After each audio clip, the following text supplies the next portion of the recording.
L'importance du fa.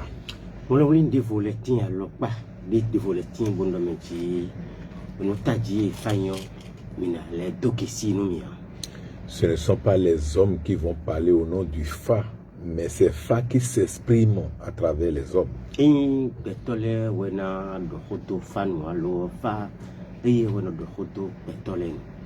Et ce n'est pas seulement sur l'homme que fa parle, mais le fa parle non seulement de lui-même, et donc par ricochet de tout le cosmos.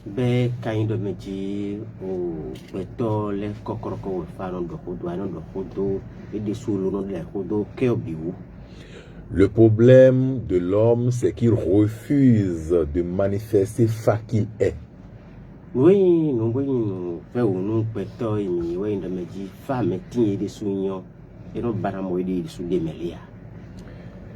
À travers fa, tout est créé et rien n'est créé à la fois.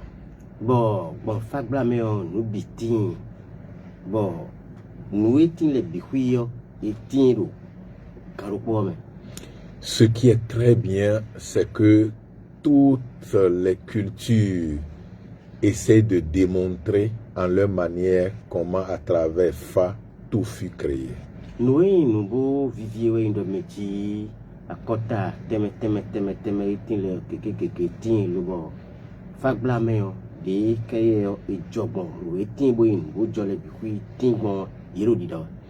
On peut ne pas citer le nom des doux dans votre langue, mais toutes les langues parlent de doux.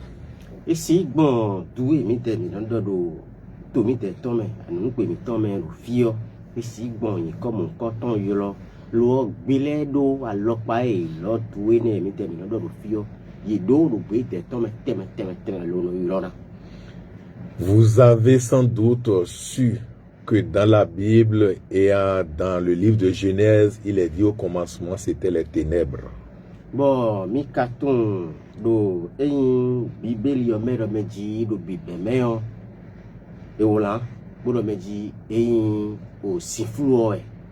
Mais les ténèbres dont on parle, c'est le fa Yekumeji.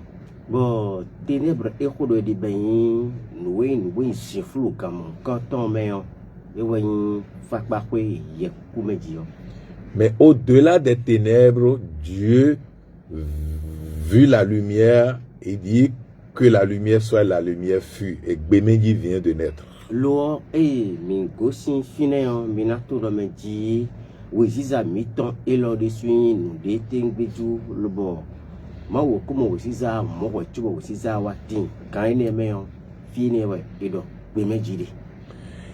Et vous savez ce qui est paradoxal, c'est que dans fa, on dit que Gbemeji est l'aîné de tous les fa, mais en réalité c'est Yekumeji qui est l'aîné.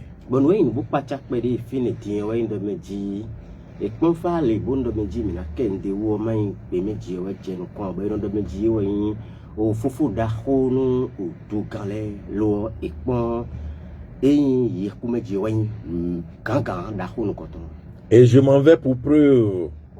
On a dit dans fa que Yekumeji a combien forfait et on lui a pris le droit d'aînesse qu'on a remis à Gbemeji.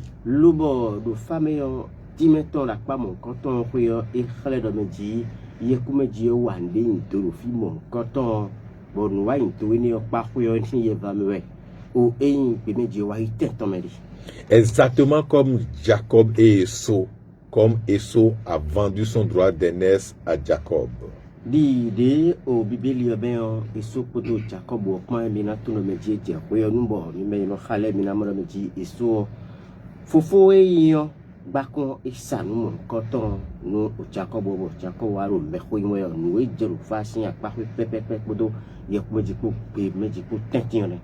Et quand vous rentrez dans le panthéon Sakpata, Dadan Langan fin, Dadan Langan a vendu son droit d'aînesse à Dazoji.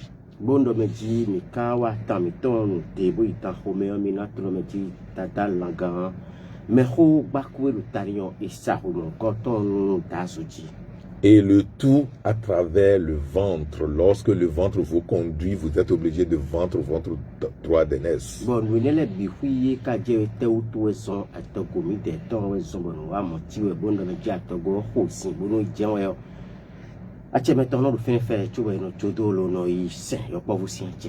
c'est une réalité aujourd'hui que nous ne pouvons pas ignorer. Il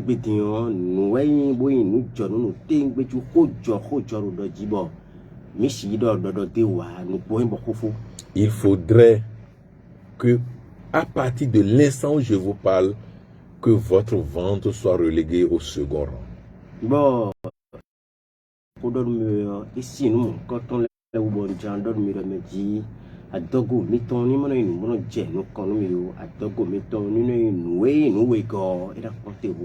Vous avez dépassé l'étape du ventre.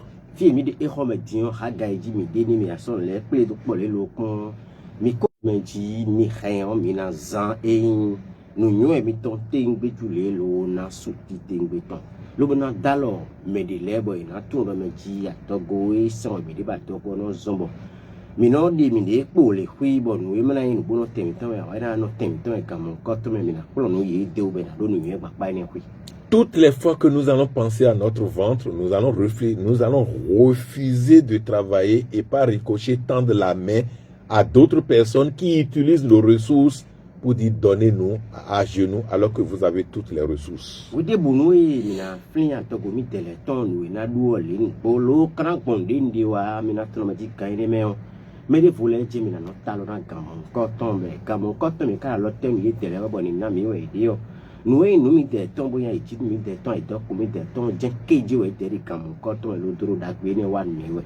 Je dis ça parce que quand vous allez finir par quitter cette terre, la première partie qui est appelée à pourrir, c'est encore le ventre.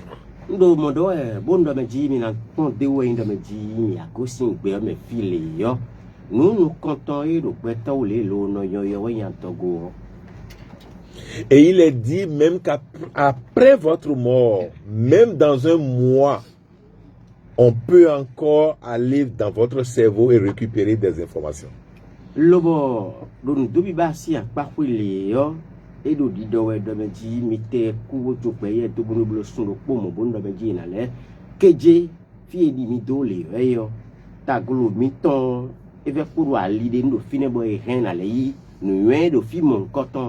Alors pourquoi ne pas courir derrière la connaissance?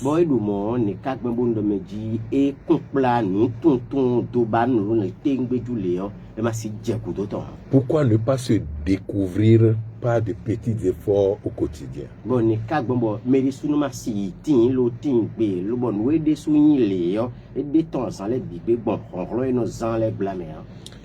Ne laissez pas l'illusion de la vie devenir l'ombre qui nous empêche de voir.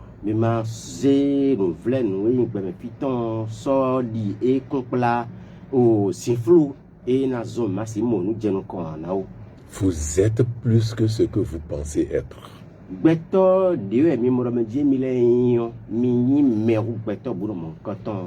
Vous êtes tellement important que vous adorez est la chose la plus importante.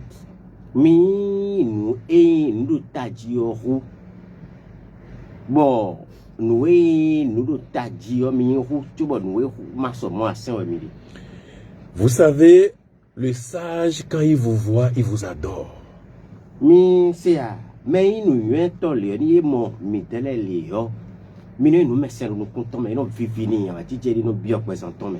Même le fou qui fouille les poubelles, le sage sait qu'il faut le vénérer.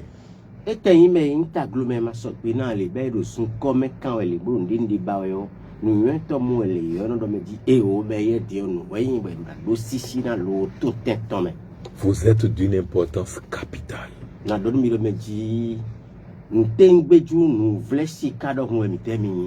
Vous êtes tout.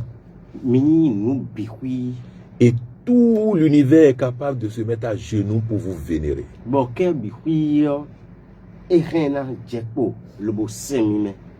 Où que vous soyez en train de m'entendre, regardez-vous au-dedans de vous et dites-vous, je suis Dieu tout simplement.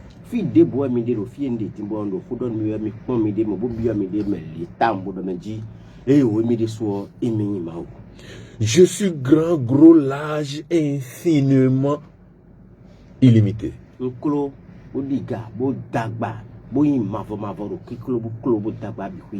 Dites à haute voix pour énerver ceux qui refusent d'être que vous êtes le pouvoir infini.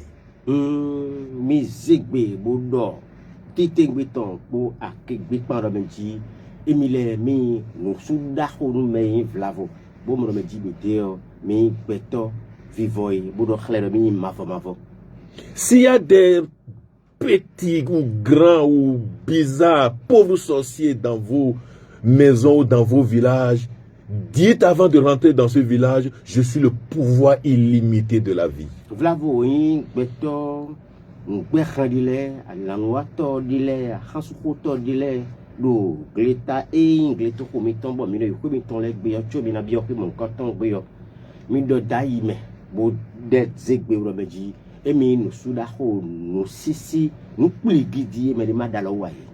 Ne mettez rien dans la bouche, dites seulement et vibrez ça en conscience. Vous verrez, tous les sorciers vont chercher à fuir la maison tant que vous serez dedans, parce que deux capitaines ne restent pas dans le même bateau.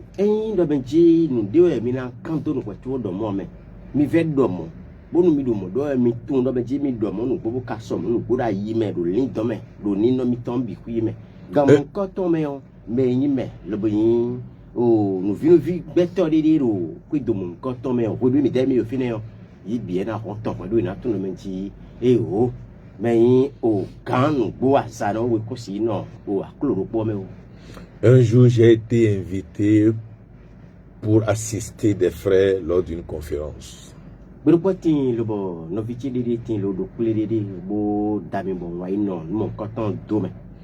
Et vous savez, j'ai la possibilité de voir des gens qui ne vibrent pas l'amour. Et quand je les vois leur tête en bas et leurs pieds en haut.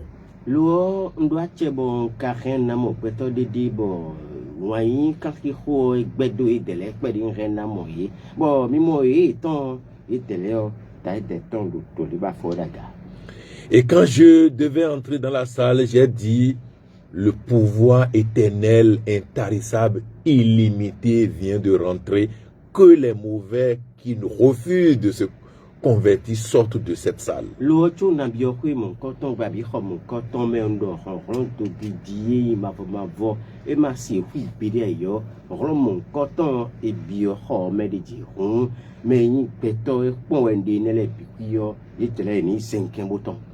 Et vous savez ce qui s'est passé? 38 personnes sont sorties en même temps.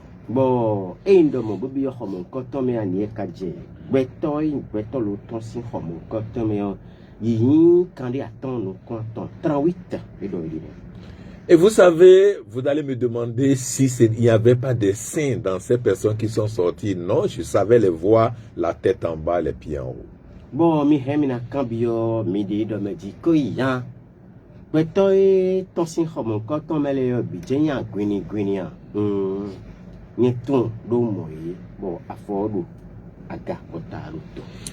Et en vérité, je vous le dis, juste ma voix qui sort peut-être d'une radio chez vous chasse déjà les entités négatives.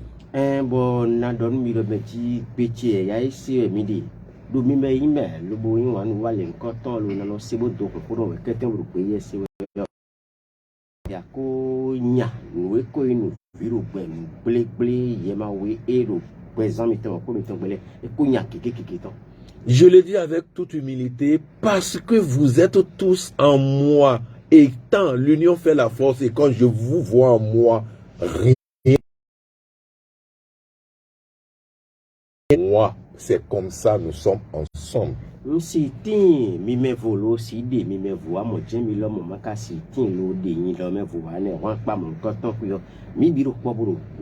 Et c'est d'ailleurs pour ça que ce qui est de mon devoir, c'est-à-dire vous dites à votre Dieu que vous êtes son Dieu. nous au et mau hosuo e bon mi de menji et mi de suo et mi mau ya. Il est grand, gros et il n'est plus dans cette dimension de jalousie que qu'on vous a dit et que Dieu est jaloux. Non, votre Dieu n'est pas jaloux. Votre Dieu est amour et aimable. Mau e khodo mi de ne ko dagba bo kolo loboyin mau mado poto mau mavo mau bo ete jire do ko fi mi poto da ko me kwa yo e do vivo da pale de bo ko ya we ni pro kokolo me pa ko e do vivo da pale de bo ko ya hon e na do ko de ni ro meji mau mi ton ene o e mau lu no wa wo e ko e soro haga energy ya ko e on voit. Et lorsque vous priez en disant notre Père qui est dans les cieux, que ton nom soit sanctifié, je dis jamais cela. Je dis que ton nom est déjà saint et éternellement saint. Pourquoi demander que le nom de Dieu soit sanctifié? C'est saint, saint et saint. Et 1000 millions de milliards de fois saint. Et pourquoi recommander que ce soit saint? Bon, oui, mais ça, Tommy, le sœur, qui est bon, qui travaille de Menji, quand tu es né, nous mettons belle, na donne mi de Menji, nous rodons bon pour Vlavo. Do, à quoi il met, ma ou rodo di à quoi il met le co, oui, beaucoup il nous soudako, bon, blood des sorts ou tout en bon film, des romans, nous mime à quoi il signe, que casse du dos, ma voix. Lorsque le grand maître, encore que cette prière existait avant l'arrivée de Jésus, hein, ça c'est un autre débat. Lorsque vous apprenez cette prière, c'est de vous on parle. C'est-à-dire, c'est vous qui êtes le Dieu qui devait être saint. Oui, mais il y a vraiment quand on a nous blague quand on dit finir le nous me dit na mo jeme mi ton mi do na ton we ndo me dit mi de soumetin yo e khodo wa yedi bu do me dit mi lo mo mi ni mi de soumetin ni no mi me doté. Je vais vous donner un secret. Oh, bourla di do fibo na don na sonomi. Toutes les parties de la Bible qui commencent par surtout les propos du très grand, respectable Maître Jésus-Christ, qui commence par en vérité, ramenez toutes ces phrases en vous et vous verrez combien de fois vous êtes grand. Bah, parfois, nous, merci, Daho, Sisi Djaka, Jésus, dort, teme, et bessin, en vérité, nous, beau meilleur m'a donné, nous, beau meilleur m'a donné, Léon, Robénéon, mais sauf pour dominer ou les, beaucoup, mais maintenant, me dit, si vous perdez votre temps en ramenant ces phrases à Jésus, vous allez perdre encore votre temps en l'adorant alors qu'il n'a jamais demandé à être adoré. Et de Vlavo, mi sort mon coton, Zemoro me dit, mais si Jésus aussi, Hoen Vlavo. Mon coton, nous, Minamoro me dit, oui, nous mettons, et Mina goudé de Ji, Boudou Sinsen, d'eau et des sous-mettins, et Bioro me dit, Medeni Saint Emia, aïe, mettons, soit de nous, Jizobé, ouais, ton, boa, Medesouno, et la chlème de me dit, Medesouni, mettons les coutines. Vous êtes le sel de ce monde, a-t-il dit. Mi, Djebeye, mettons, et ouais, et doit, Tibo, Medesouni, no raboton aussi. Et quand on dit vous êtes le sel, vous allez penser en même temps au sel marin. Bon, me dit, quand me dit, mais j'ai, aïe, roye, mettons les, aïe, habitant, bichle, me dit, j'ai bien non solo, no danaïwe, flavo. Non, pensez que vous êtes celui qui est capable de dire, ça se passe et ça va se passer ici maintenant. Oui, mais n'a tout le gamin, quand on me dit, mais n'a zémi des doigts pas très meilleurs, rien n'a d'eau. Nous, et n'a jetting. Boy kado mo trop loin do tire jetberu na jet tant moi mi do na zemi mo. Vous ne le faites pas parce que vous n'êtes pas encore mûr. Jefi mi de dimo ndo menji mi makoro mo coton blower e ti do menji mi te ko parler o kakawaro na miawe alors ouais mi ko khaiwo tite ngi ton we so mo no tire. C'est très bien encore ça dit je dois 2 vins désormais. Lorsque vous prenez un arbre, un oranger qui produit des oranges, lorsque l'orange n'est pas mûr et qui tombe, même ses pépins ne peuvent pas pousser. Bon me dit, mais so atin et yo vos sentiments ton ye bon me dit atine ma ko sili kaka. Boa jandi na gbe ya bon flavo queen Lupo vlavo et no attend les attend de vous et mon quand mais il va pas poser bo jai ba ibo nous vous s'inviter et te nyo bon de bo no quinton les et nyo dai kun ban les et de sous n'attend fi quin kaka ba ja tin be pede n'attend ko ma do e di. Mais une orange suffisamment mûre et qui tombe, qui pourrit, ses pépins rapidement vont commencer par pousser des plants jusqu'à ce que on aura d'autres orangers. Lo bon de me di quand il vous se mit ton ye zimbolo kamia bo ti ayo je. Lo vo dayo npo bo quinton les je comme on queen les trop lo do comme je npo bla san ila lo il lo mo il a je contondi bo il vous invite kaka lo na le aton vous en bi lo reno na tinga reno. Et donc toi qui m'écoutes, lorsque tu deviendras mûr et tu tombes, tu es capable de connaître une résurrection et un nouvel être va s'affirmer. Donc, mais il tout le monde est remettant. Pour t'engager du local, pétole, le cousin, le comien, le coin, le ton bon. Bon, il n'est pas cuivable.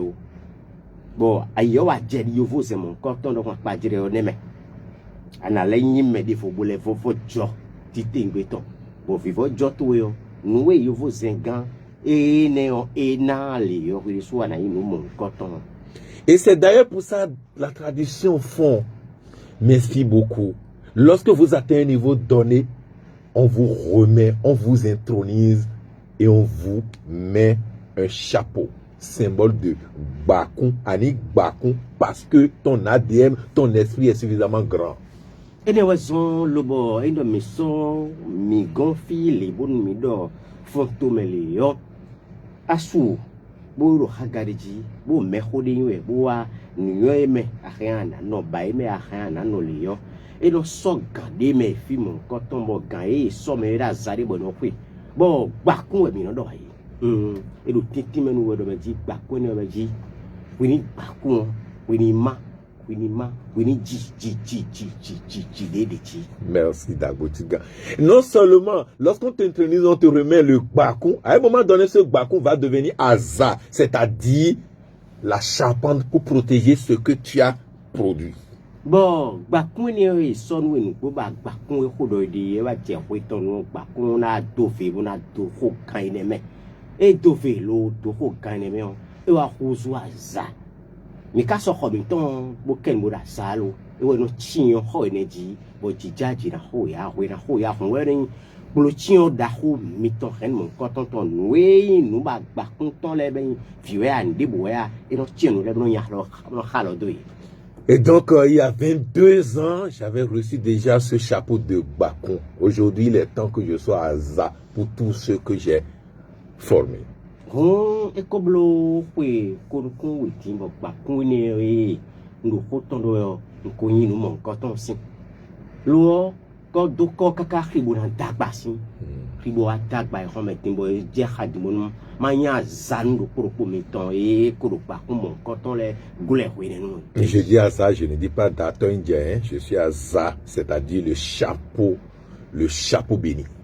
Bon de me dire ndo ça, ndo me dire si jihada ton je khodo wende ame asa e khle bon ko to do yin ba kun ya cheri ji be ko yin ba kun me ko ba kun le oui ye ti on do me di e khodo ndi.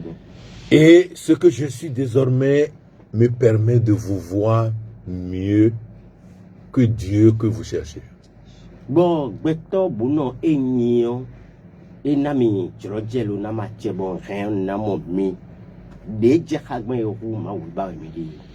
Quand je vous vois Dieu tout simplement et je suis fier de voir mon Dieu. Ni do me di mo mi tele le pon di no jomi home no home do enoki do mo ma wo do le pon le do vivi. Quand vous balayez votre cou et que je vous regarde le faire, et moi et la déité de la terre vous dit merci en même temps. Bonu vlavo midai miton zawe e o koko miton jiwe a honto bo miton ja bonu momile yo e o do ma we ma o boru yen de me bo kayin ma we do ai kun gba mele yo le pepele bi ono do meji e o Aujourd'hui, vous avez une chance que vous ignorez.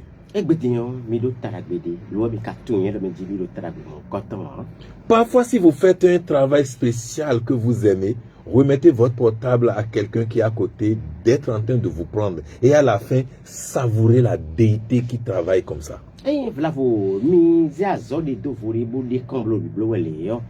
Bien mi dobenji vlavo indo benji alokan ye uliton tenteme mi dule mi do mi sonu meri vubunu aso wa mi di nene yo ni do yeton yobo ende yi eton fonu po bo aso nu mo nkan ton mo ndo meji mi de su mi na pon we mi ko wa godo e o vivi de na biola menu mi bo mi na tun re meji mi ka wa de nu ko bo nu ne do yin.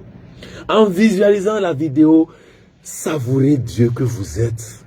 Et vous verrez que vous êtes au-delà de ce que vous avez toujours pensé être. Bon, mi so ye wi ne on e kodo e de nu bobo pon le yo. Awa jije vivi pe meton. Bon ma we mi yo pon mi de nu ko ton bon mi pon kaka mi na tun lo meji e o. On peut aussi me le regarder sin ko ko to buno e mi nda yo me. Je voudrais bien demander au Fa Abladola de vous dire votre importance dans ce monde. E juromi bon da donu o fa ta ji abla o tula to benji nu e mi le pete mi no hu ga e mi le yo e na mi mo jemeto. La vérité est comme le soleil. Elle fait tout voir et ne se laisse pas forcément regarder. Qu'importe de qui parlent vos lèvres, qu'importe de quoi parlent vos lèvres, votre cœur s'exprime plus clairement. Nous go nous dit aussi vodor ouais. Bon. Et nos zombo et nos monubi, beka ino ina vanu kun ouais tubo moya et des sois ko clair beaucoup nya. Et nos sombre no monubi, beaucoup no jome do be no mo ide soa. Beaucoup no jome do be no mo ide soa. Nkuti akanso bo moena. La che mon coton. Bon, ndebu we mi do wiwa we. Bona madoko ndo fon we me no jadu kanten lo no bobonua. Yetondong, un maître d'une école de sagesse avait l'habitude de donner un cordon sur lequel on pouvait lire « Qui vous êtes ?» fait toute la différence, imprimé en lettres dorées. Yetondong, minato no meji, e no prometo domingue basa asokwe de tonwe.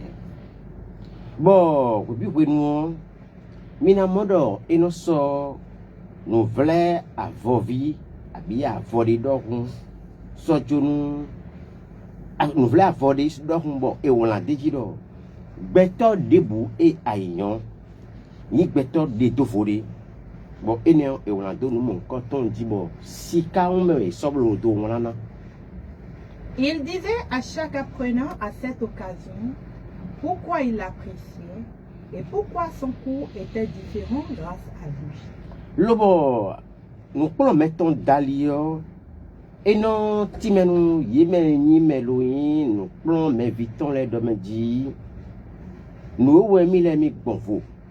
Bon nous bleu mi de et mi no do gante ou no timenu do propos yete les temps. Un jour, il a l'idée d'étudier l'effet de ce processus sur la communauté et envoie ses étudiants remettre des cordons à ceux qu'ils connaissent et qui font la différence dans leur cœur. Ewa je gwirupo bo wala muni ne po nwe no li ne bo wala to ji pa na si hu do mo koton pon le yo ewa so mo koton jonu yeme yime lo inu profiton le do poro po bo du do ni yewe do meji me e tele ye ton gbogbo to bu mo koton le ye tele yin no wa to de do fo de yo yin te ko lo iso jonu pe to bu mo koton le do poro po de ji. Il leur donna 3 cordons en leur demandant ceci. Et ça, et midi ben avo ben on a nous mon coton de Dieu nous au attend Dieu nous propos il tombe do était. Remettez un cordon à la personne de votre choix en lui disant pourquoi elle fait la différence pour vous. Mi ça et holo de boson mi nous beto e mi de sumi do dro le lo de yon bo do ni do meji ne ka gben le bon et non il péto il bon faut péder le péto les mains dit Donc, et meilleur. dit Et donnez-lui ensuite 2 autres cordons pour qu'elle en remette un elle-même et ainsi de suite. L'homme il est sauvé pour les ni bon de me dit ni so jonu me de sous le temps les dopo. Faites-moi ensuite un compte rendu des régions. Bon mi blod mon coton goût de l'eau dino yigmon minawana mi mon djemeton. L'un des étudiants s'en va le remettre à son voisin, un gars assez grincheux mais qu'il appréciait. Oh, et à ce plan vite on nous plan mettre ton les de potin boyi sort et à voir mon coton de tionou. Oh, il y a vu sous des bords, il y a vu mon coton. Mais il faut que le sien peut être grincheux. Il y a quand même un Il y a quand même un monodi, à moi le sucre du quand même un monodi. Oh, grincheux. Bon, il y a quand même un monodi, tu vois, on te le dit, et ton dit. Je vous admire beaucoup pour tout ce que vous faites. Pour moi, vous êtes un véritable génie créatif et un homme juste. Oh, manable mia, mi beto di bo, nous eko nous bo mi no blole bipuyo no jejeji ba, beto asisa beto da hodi we mi do beto le mo mi to le bino peka. Accepteriez-vous que j'accroche ce cordon à votre chemise en témoignage de ma reconnaissance? Mi gbebondo benji o avo elo na solo do de mi do kunu dide. Le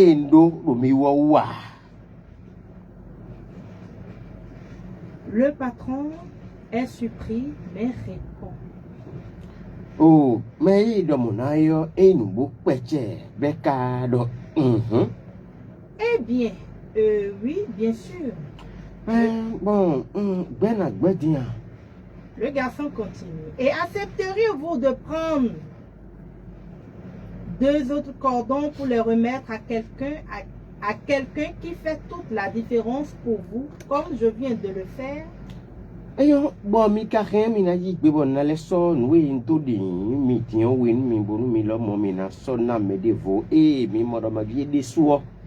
Et non blo, vous, mi bon, do, de soumele, di de, soum blo, bon, mi C'est pour une enquête que nous menons à l'école.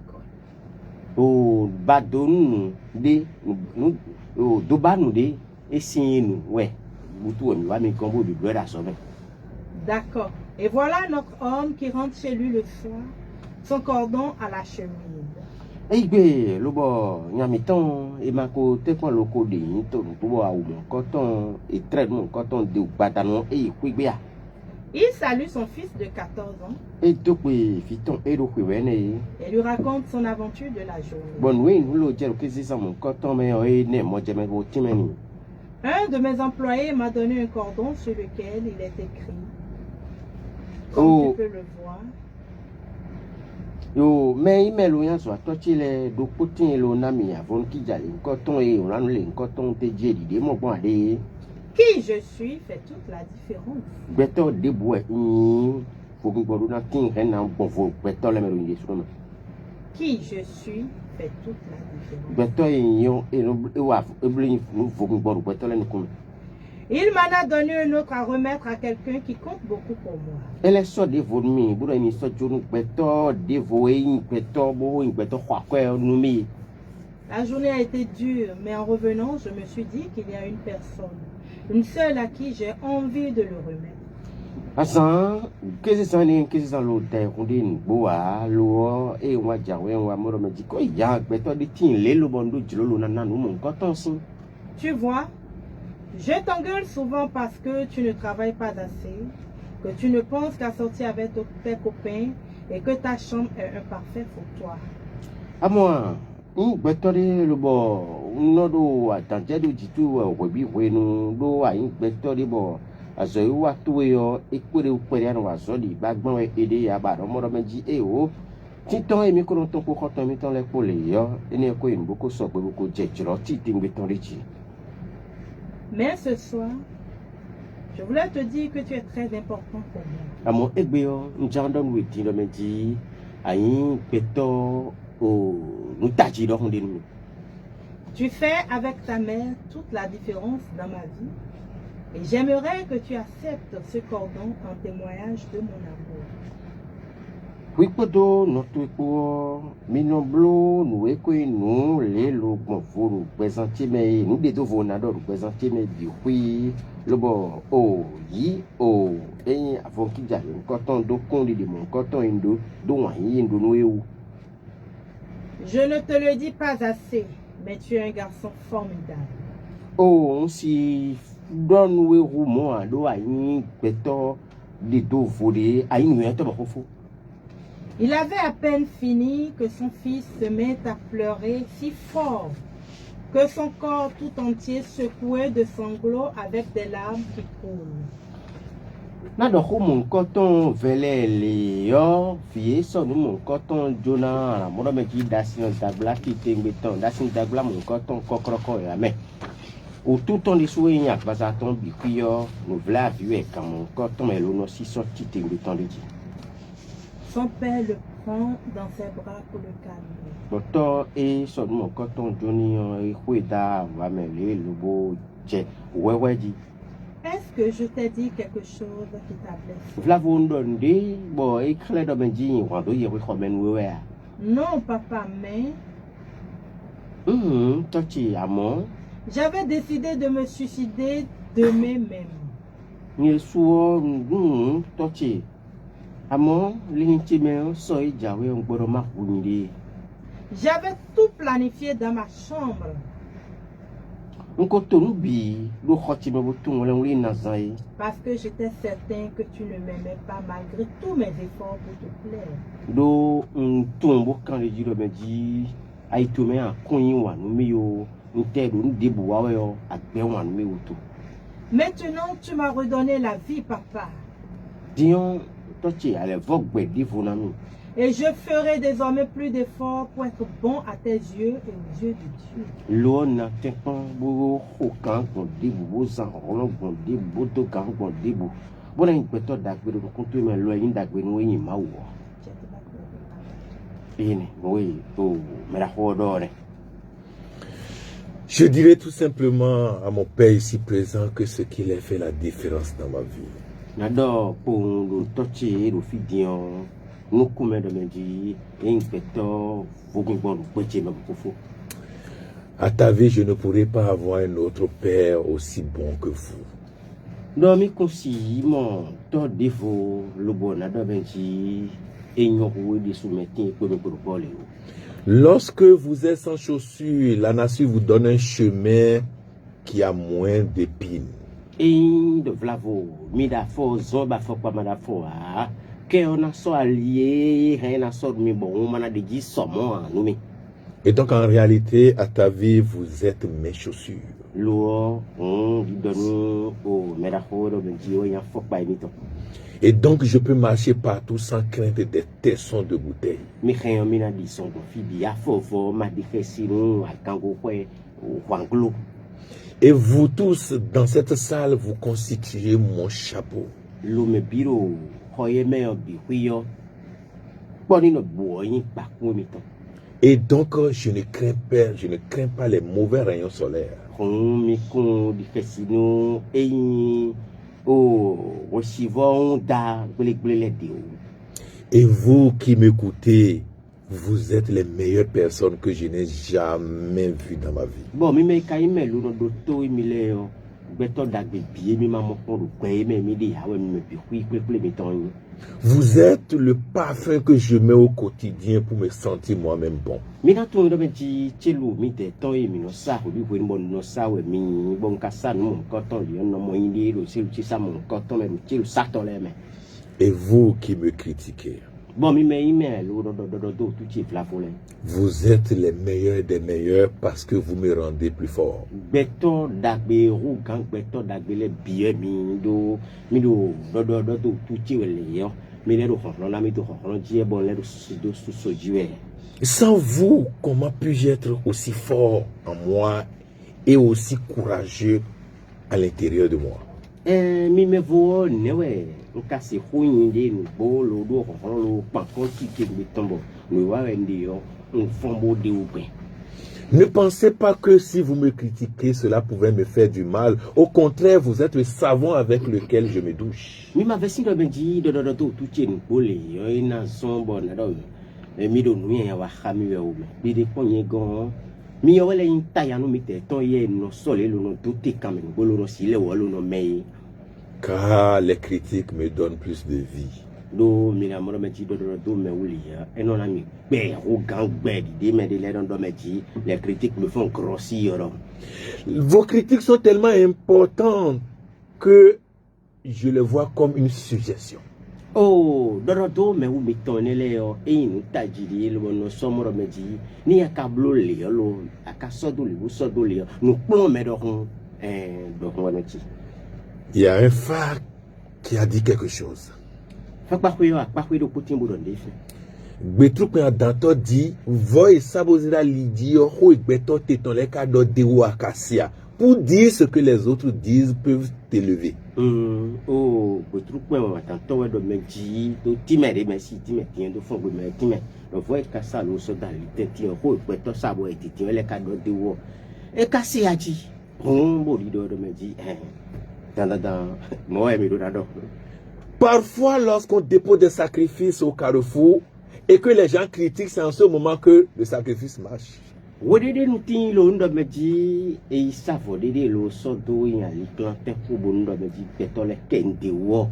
We ne no mo nkoto no chesi gaji besi. Et pourquoi on ne met pas tous les sacrifices dans les forêts pour que personne n'y voit? E boy ka ti mo ne ka gban bo ndo meji bo so yin fo si sa mi ton le bikuido son bo dede me pour la tende bo petole bana mo ha. Et on met ça au carrefour, c'est-à-dire l'endroit où forcément des gens doivent passer parce que c'est quand même un carrefour. Bon, no sodo yin ali ple ho kanten e peto de o ya to kan de lisa na gben et no sodo fi mon coton we na te bo kende wo. Ce n'est pas que seulement pour des entités qu'on ne voit pas qu'on dépose le sacrifice au carrefour. Parfois pour les critiques des gens et les jugements des gens. Mi na tu ngere meji kun nu ye simele kokroko to e ni son mon coton do fi mon coton le o pe de nu tiyan et no sodo fi mon coton le be ye simele pa ko tu le nu ipeto le na le do te wo et le do pa mon pe. Et c'est pour cela que quand moi je fais des sacrifices de seigle, je mets ça dans les croisades de plusieurs églises. Comme ça, des fidèles vont plus critiquer. Et ne ouais son bon de meji ni wa iblo nu ben yi kupla ou fo si ça seigle ton le yo. Mais à mon homme qui a les pleurs quand t'es rien à bon on nous blagoto et rien à bon bouya misa les temeléo finir y ne soto le bo y mais une sin vie sin goulé sin ganlé y a mon bouraro chabaria ja c'est ça. Mais est-ce que ce que je viens de faire ne prouve pas que les fidèles des églises sont très importants pour moi? Bon, nous ne blodi ni ko mo je metan. E khledo, yi me yin belo yin a convite teme e ren ina do tout che bon mon coton blame. Yi beto a bonzen de do fo beto nous taji mi ti do ndo taji wa yin mi so mo critiquer mon coton so. Mon frère, ma soeur, tu peux imaginer que personne ne t'aime. Mais en réalité, tu joues un rôle très important dans la vie des autres. Nos vies sont nos vies. Akheon adalin dai to e pe vi o me do meji be me yin wa tin yo me di yin wan mi ame tu do meji mi da so ten wi ju lo ro wa ro pesan me le to ile ton po do me yin me lo do to wo le ton pa. Mon mari ne m'aime pas, ma soeur, ce n'est pas le plus important. No vichi a soutien yin wan mi ya e we yin do tachi yo. Mes frères et sœurs ne m'aiment pas. Mon frère, ce n'est pas le plus important.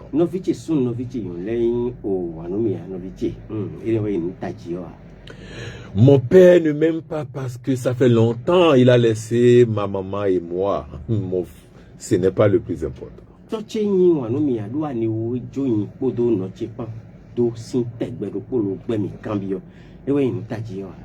Ma femme ne m'aime pas parce que j'ai perdu mon travail et elle a pris ses clics et claques pour rentrer. Ce n'est pas le plus important. Non, si bo sayo e wan mi ai jomindo vlavodo aso plen mi utu.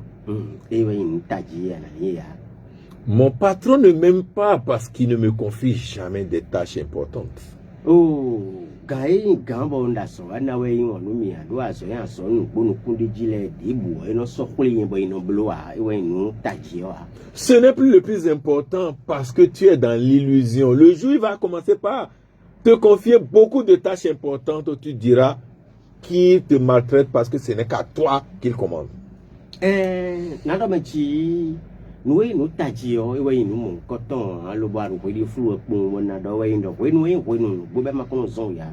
Moka Jana Zoe, bébé, nous, John, Titing, Vitora Solem, and Pataki, Lewa, Son, Karu, Puinemeo. We are another Machi.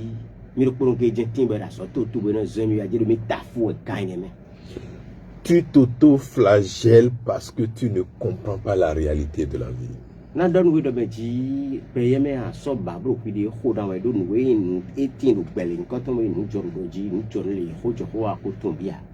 Le plus important n'est pas qui t'aime, mais qui est-ce que toi tu aimes.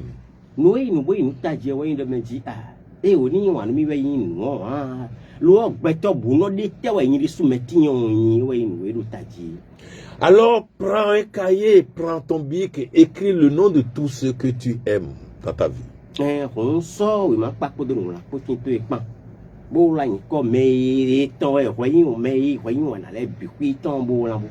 Et tous les jours, fais un effort d'aimer encore une personne de plus, ajoute à ta liste.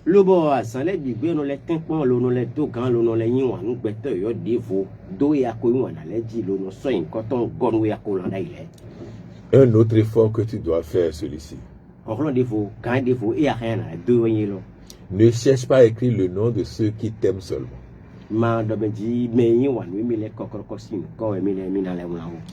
Fais un effort d'aimer celui qui te méprise le plus.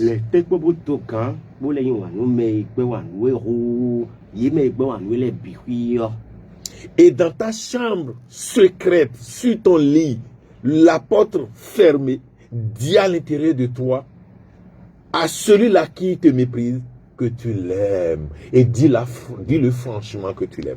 Bon, mais le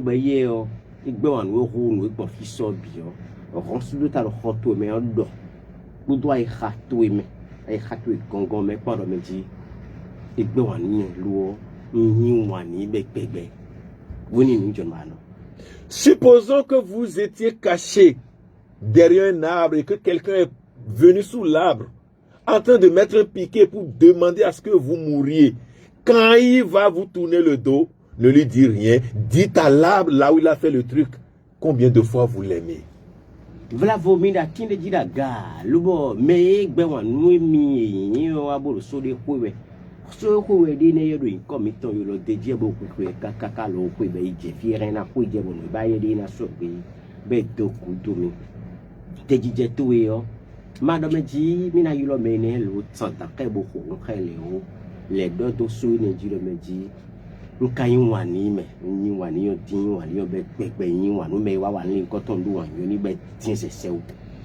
Appelez le nom de l'univers et dites à lui, je t'aime comme l'eau aime les humains.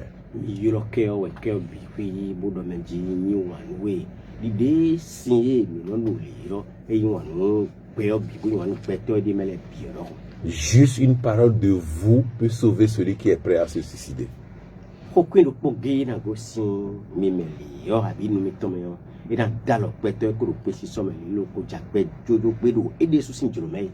Alors ici maintenant, je le dis avec confirmation que les innocents qui sont en prison sortent et que les malades dans les hôpitaux soient guéris ici et maintenant. Bon, lo fidion, mais koime lo mako donde do deme abaya koba mai koro susun doleo titon yeteleto. Le bon, mais koya saison fini de erome dinleo a zombotin do koro yeteleto. Ceux qui traînent des petites situations comme problèmes au niveau de leurs lèvres retrouvent la joie ici et maintenant. Bon, mais ils ont bon nous étant des sourds coulé à pandewa nous y yo. Bon, et terre nous da conduire bo jejo, nous da conduire les biyo niveau nous. Je vous donne la paix pour que vous puissiez en faire son expérience. Nami FIFA et bon mélange de na pon, oui les meilleurs. Paix à vous. Tiffany Tim pour Kumito. Inachenu mikaka mesi milevo tomi mukome miton piton levo vo konkipan bolevo na mekeke to o pero me fio peto do kesino peto kakabo peto lo boyi kesino ti lo bo nuinu lo boyi na blio no mokoton le bifido ayi o kesio ka vumbla pesanton ko mito egbeton kana akompikman peto kege o etnoje miloteo nous d'arco bio emi mais ça dans les regrettiens là il vénérable gon pour jouer mon jouer béton ouais des sous na compte de quand oui bien et mais oh nous comment mais béton et ti yawé comment mais voilà donc nous à te vraiment bien c'est ça pour nous faut dire yon ils sont donc Pon Sylvain Bobos, mais ils aiment beaucoup là le clan. Bon, nous font nos lèvres, nous dire, oui, clé, donne des boutons. Alors ils sont mais câble ne chi, l'éton, mon nom est à l'éton. On fait les meilleurs. Ah, ne bois à ta vieille. Et à mon Sylvain à ta vieille. Puis ben nous doit, son nous doit, au même bureau doit, donc ben nous. Asizana nous mon coton merci boy de to na sisa o to ko ndo bi o ro tadio kanyi do kuno yin atabi ba to pe boy wa se mi o